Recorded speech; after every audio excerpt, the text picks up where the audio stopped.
Hi everyone, आज हम love area के सीजन 1 के एपिसोड 2 को एक्सप्लेन करेंगे। एपिसोड की शुरुआत में हम ईविन को देखते हैं जो कि एम्बुलेंस के पास होते हैं, जहाँ उनके पास एक टाइगर आ जाता है, जिसे देखकर वे तीनों वहाँ से भागने लग जाते हैं। लेकिन टेव उसे रोकने की कोशिश करता है और आखिरकार उसे गन से शूट करके मार देता है। लेकिन वहाँ एक और टाइगर आ जाता है तो वे तीनों वहाँ से भागने लग जाते हैं और फिर वे एक चट्टान के नीचे आकर छुप जाते हैं, जिनके ऊपर ही वो टाइगर होता है। लेकिन वे सभी शांत रहते हैं और उन्हें कुछ देर बाद उस टाइगर की आवाज आना बंद हो जाती है। तो ईव वहाँ से चलने की कहती है क्योंकि उसका बेटा जोश धीरे धीरे मर रहा होता है, जिससे सैम कहता है मैं डॉक्टर हूँ, उसे मेरी भी जरूरत पड़ेगी। तो वे तीनों वहाँ से साथ ही आगे बढ़ने लगते हैं। लेकिन तभी सैम के आगे वो टाइगर आ जाता है और उस पर हमला कर देता है, जिससे कि सैम नीचे पहाड़ी से गिर जाता है। तो ईव ये वहाँ से भाग रहे होते हैं, लेकिन टाइगर एक जगह पर उनके सामने से ही आ जाता है, जो कि उनकी ओर हमला करने के लिए आ ही रहा होता है। लेकिन वहाँ पर जाल बिछा होता है, जिससे कि वो मर जाता है। तो ईव इनको ये काफी अजीब लगता है कि ये ट्रैप किसने बनाया होगा। जिसके बाद वे वहाँ से सैम को ढूंढने के लिए चले आते हैं। इसके अगले सीन में हम गेविन को देखते हैं, जिसका कि प्लेन क्रैश हुआ होता है, जहाँ पर उससे ईव जोश ये सब मिलने आते हैं। और ईव जिनके जाने के बाद ईव उससे पूछती है कि क्या हुआ। तो गेविन उसे बताता है कि वो क्रैश के बाद कुछ देख पा रहा है। वो किसी जगह पर चला गया जहाँ पर उसका सर दर्द करने लगा था और वो फोकस नहीं कर पाया, जिससे कि उसका जेट क्रैश हो गया। फिर वो ईव को उस जगह के बारे में बताता है जो उसे दिखाई दे रही थी। और ये सब बातें गेविन याद कर रहा होता है और वो न्यूज में सिन नाम के आदमी को देखता है, जो बताता है कि ये पक्षी इस वक्त के नहीं है, पर सवाल ये है कि ये आए कहाँ से। जहाँ पर उसके पास ई जाती है तो गेविन उसे बताता है किसी तरह तुम्हारी मॉम और जॉस उस जगह पर जिंदा है, हमें सोफिया को रेस्क्यू मिशन भेजने के लिए मनाना होगा। और फिर प्रोफेसर सिन की बात बताता है कि ये पक्षी पास्ट में से आए हैं, शायद ईव और जोस भी उसी जगह पर हो।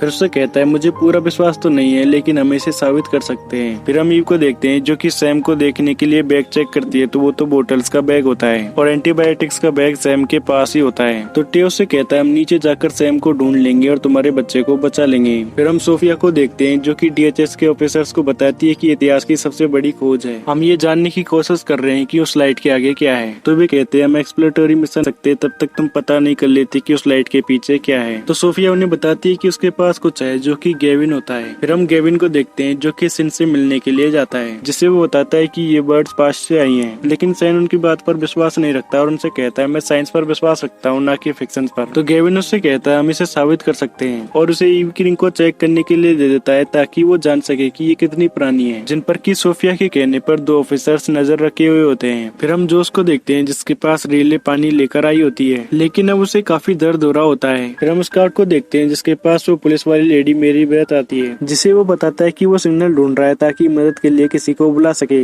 जिसे मेरी ब्रेथ रिलैक्स कराते हुए कहती है सब कुछ ठीक हो जाएगा। जहाँ से वो कार में फोन चार्ज करने के लिए चली आती है, पर उनमें से कोई भी कार स्टार्ट नहीं हो रही होती है। तभी उसकी नजर मस्टैंग कार पर पड़ती है, जिसकी डिग्गी को वो खोलती है तो उसमें हेरोइन होती है। तो वो उस कार के बारे में वहाँ बैठी 2 लड़कियों से पूछने के लिए जाती है, जिनके पिता को वुल्फ ने मार दिया होता है, जिसके बारे में मेरी ब्रेथ उन्हें बताती है कि वो कैसा दिखता है। तो वेरोनिका नाम की लड़की उससे कहती है कि उन्हें नहीं पता, और मेरी ब्रेथ उस छोटी लड़की से पूछती है तो वेरोनिका बताती है कि ये नहीं बोलती। और फिर वेरोनिका उससे उसकी बहन लिली का ध्यान रखने को कहती है, ताकि वो अपने पिता की बॉडी को ढूंढकर उन्हें दफना सके। तो मेरी ब्रेथ लिली का ध्यान रखने के लिए रुक जाती है। फिर हम ईविन को देखते हैं जो कि पहाड़ी से नीचे आते हैं, तो उन्हें एक जगह पर सैम मिल जाता है, जिन्हें सैम बताता है कि उसकी कमर में चोट आ गई है, इसलिए वो चल नहीं सकता। जहाँ पर उस टाइगर की आवाज आ रही होती है तो ईव उसे साथ चलने को कहती है और फिर वे उसे उठाते हैं तो सैम को काफी दर्द होता है। जहाँ सैम उन एंटीबायोटिक्स को लेकर ईव को जाने को कहता है और उसे बता देता है कि उसे कैसे इंजेक्शन और दवाइयाँ देनी है। लेकिन ईव काफी सोचने के बाद ऐसा करने से मना कर देती है और फिर टे और ईव दोनों मिलकर सैम को वहाँ से ले जाने लग जाते हैं। फिर हम रिले को देखते हैं जो कि अपने पिता की फोटोज को देख रही होती है, जहाँ पर उसके पास स्काउट आता है और उसे अपने साथ बाथरूम चलने को कहता है, क्योंकि उसे जंगल की ओर अकेले जाने में डर लग रहा होता है। पर रिले उसे बताती है कि वो अभी जोश का ध्यान रख रही है। जहाँ वेरोनिका स्काउट के पास फावड़ा लेने के लिए आती है, जिन्हें वो बताती है कि मुझे अपने पिता को ढूंढकर उन्हें दफनाना है, जिसे स्काउट वो फावड़ा दे देता है और उसे बिना सोचे कह देता है कि वुल्फ अपने शिकार को अपनी जगह पर नहीं ले जाते, वे उसे बीच में ही कहीं खा गए होंगे। जिसे रेले ऐसा कहने से रोकती है तो वो बताता है कि मैंने एंथ्रोपोलॉजी में मास्टर किया है और मैंने इस पर काफी रिसर्च भी करी है। और वेरोनिका उसे कहती है तब तो तुम मेरी इसमें मदद भी कर सकते हो। तो स्कॉट उसकी मदद करने के लिए मान जाता है और उसके साथ चला जाता है, जो कि उस वुल्फ के पंजों के निशान और खून को देखते हुए आगे बढ़ते हैं। फिर हम ईविन को देखते हैं जो कि एक जगह पर थक कर बैठ जाते हैं, जहाँ सैम ईव से कहता है तुम्हारे बेटे को तुम्हारी जरूरत है, तुम्हें वहाँ जाना चाहिए। जिसे भी टाई भी जाने को कहता है और बताता है कि मैं इसका यहाँ पर ध्यान रख लूंगा। तो ईव इस बार उनकी बात मान लेती है और वहाँ से सैम की ओर जाने के लिए निकल जाती है। फिर हम रिले को देखते हैं जो कि उसके गाँव को देखती है, तो उसे पता चलता है कि उसे वहाँ पर इन्फेक्शन हो गया है।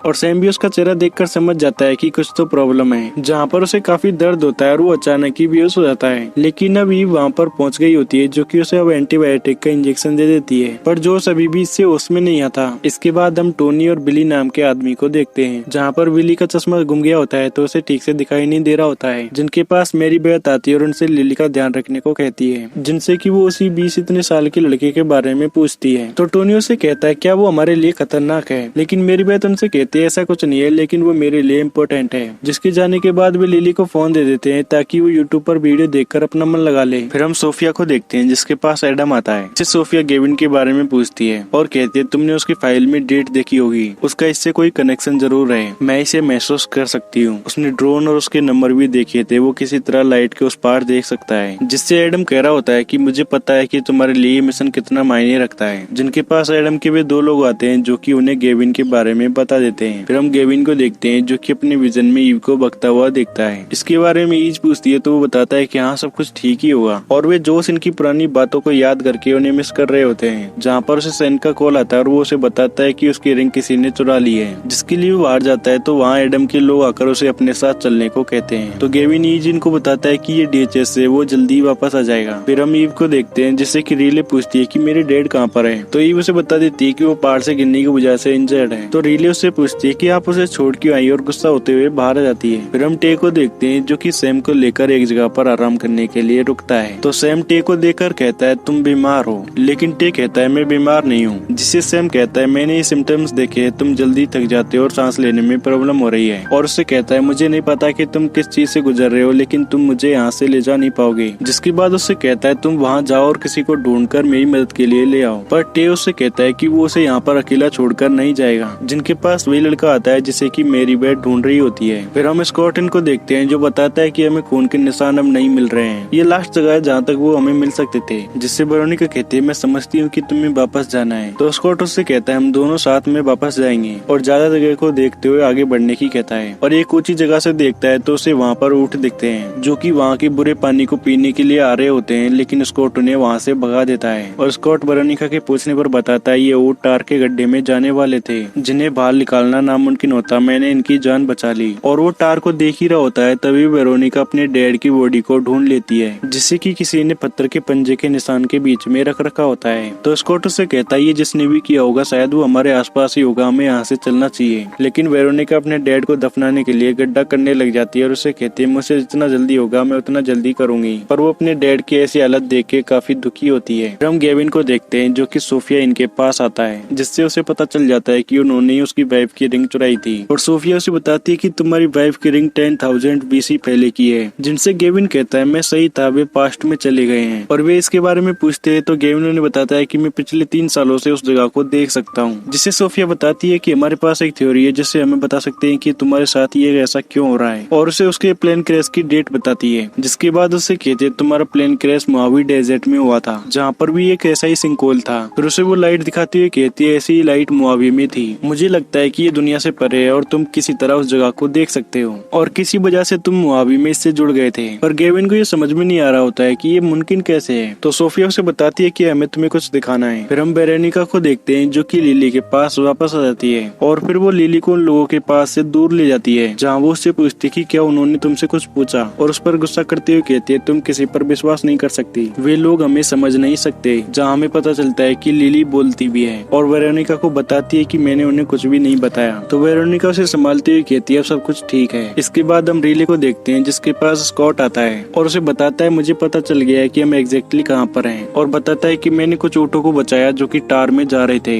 ये वही टार पेट्स है जो लॉस एंजलिस में है। को इस पर विश्वास नहीं होता तो वो बताता है कि मुझे ये अच्छे से पता है, पिछले साल उन टार पेट्स में 8 ऊँटों के अवशेष मिले थे। ये वही 8 ऊँट थे जो मैंने बचा लिए, और उन ऊँटों के अवशेष 10,000 BC पहले के थे। और अगर मैं सही हूँ कि हम लॉस एंजलिस में है तो इसी वक्त पर लास्ट आइस एज हुआ था। लेकिन रीले इस बात को बीच में छोड़कर ईव के पास जाकर कहती है मैं उन्हें ढूंढने के लिए जा रही हूँ, और ईव उसके साथ चलने की कह रही होती है। तभी सैम ये वहाँ पर पहुँच जाते हैं तो रीले सैम से मिलती है जिससे कि उसे थोड़ी बहुत तसल्ली होती है, और उनके साथ वो लड़का भी होता है जहाँ से वे सैम को अपने साथ ले जाते हैं। जहाँ उस लड़के के पास मेरी बेट आती है और उससे कहती है मैं तुम्हें ही ढूंढ रही थी। तो लड़का उससे पूछता है कि आप यहाँ पर क्या कर रही है। तो मेरी बेट उसे बताती है कि लॉस एंजलिस में उसे टिप मिली थी उसके बारे में, और वो उसे रोकने के लिए उसके पीछे पीछे आ रही थी, क्योंकि ये मेरी बेथ का बेटा होता है जिसका नाम लूकास होता है, जिससे मेरी बेथ कहती है मैं तुम्हें खुद से दूर नहीं होने दूंगी। पर लूकास उससे किसी वजह से नाराज होता है और उससे कहता है आप मेरी लाइफ का हिस्सा नहीं हो। और टोनी इसके बारे में आकर पूछता है तो वो उसे बताती है कि ये मेरा बेटा है। जिसके बाद टे ये सैम को बस के अंदर ले जाते हैं, जहाँ पर अब ईव देखती है कि जोश को भी होश आ गया होता है और रिले और जोश अब दोनों ही अपने मम डैड के पास होते हैं। इसके बाद हम गेविन को देखते हैं जिसे कि सोफिया एक जगह पर लाई होती है, जिसे कि वो अपने स्ट्राइकर प्लान को बताती है जो कि सिंकोल में जाने के लिए ही बनाया गया होता है। हमने ये 3 सालों में बनाया है और हम इससे रेस्क्यू मिशन कर सकते थे लेकिन हम नहीं कर पाए। और गेविन के पूछने पर सोफिया उसे बताती है कि तब और अब में फर्क ये है कि अब तुम हमारे साथ हो। इसी के साथ ही एपिसोड 2 यहीं पर खत्म हो जाता है। आई होप आप सभी को ये एक्सप्लेनेशन अच्छा लगा होगा। अगर आपको ये वीडियो अच्छी लगी हो तो वीडियो को लाइक और चैनल को सब्सक्राइब करें। फिर मिलते हैं अगली वीडियो में, तब तक के लिए बाय।